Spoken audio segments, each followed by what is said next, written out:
joined today by Luke Hampson, Founder and Executive Director at Nimy Resources. Luke, thanks for your time. Thanks for having me.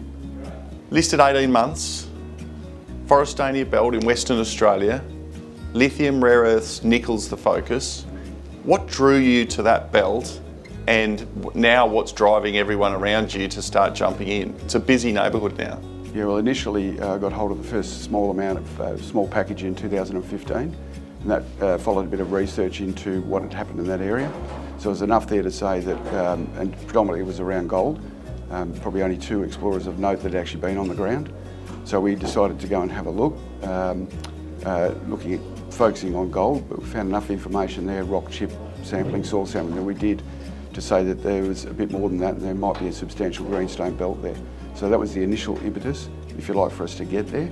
And then we've developed that bit of ground from the small holding that we had originally out to 2,500 square kilometres, which we believe covers that entire greenstone, or portion of that greenstone belt. So that was the original impetus, and then we've got to this point now, and we've had indications, obviously, with the work we've done on nickel, lithium and rare earths.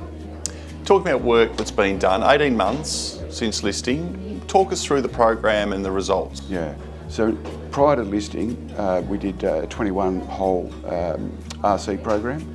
16 of those holes intersected substantial intersections of nickel, which we suspected would happen, but really that was a proving campaign, if you like. We weren't going after anything in particular in terms of the higher grade or anything else like that. We just had soils, rock chip. So we were trying to prove the concept initially. So that done, we were able to then list, which is 18 months ago that we listed, and we immediately drilled 6 diamond holes. Again, just to test the depth of the mineralisation, see if it was a substantial system or not, and that was successful. I think the deepest we drilled to was 870 something metres, and it was still in nickel at the bottom of it. Now the grades weren't anything to write home about.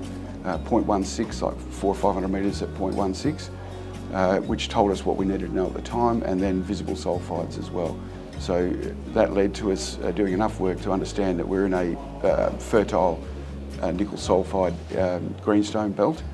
And then from there, we went on to do a large-scale moving loop program. And just recently, as of January, February, we completed a 2,400 linear kilometre VTEM survey on the northern portion of the tenement holding, and came up with I think there's 30-something anomalies there that we've got to follow up. So that encapsulates the work to date. Right now we're drilling, and we're into, we've done about 13,000 metres of RC drilling. Assays are pending. I expect we'll start getting assays through in the next week or so, which is a lot of work to start informing the market of what those results are. And that's targeting predominantly nickel, but also a rare earth target and also a lithium target. Once the assay results are in, and hoping they're what you're expecting, what's the path forward? Where to from here? Well, I think there's a couple of things. Out of the drilling, we're expecting good results, as everyone does, and then it's assessing where are we in the system, because effectively we know that we've got big komatiite flows, and we're looking for the more enriched areas or the sulphide traps that might be disseminated or massive. And that leads into the VTEM. So the VTEM that we've done, the 30-something anomalies that have come up, we've prioritised those, and we're doing moving loop over the top of those to confirm their shape or their conductance, if you like, and we'll go after those. So a lot of work to be done post the assays coming through, and really defining better drill targets as we go. So we're breaking down a big system.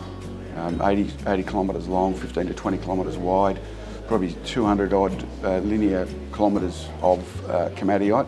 So there's a lot to get through.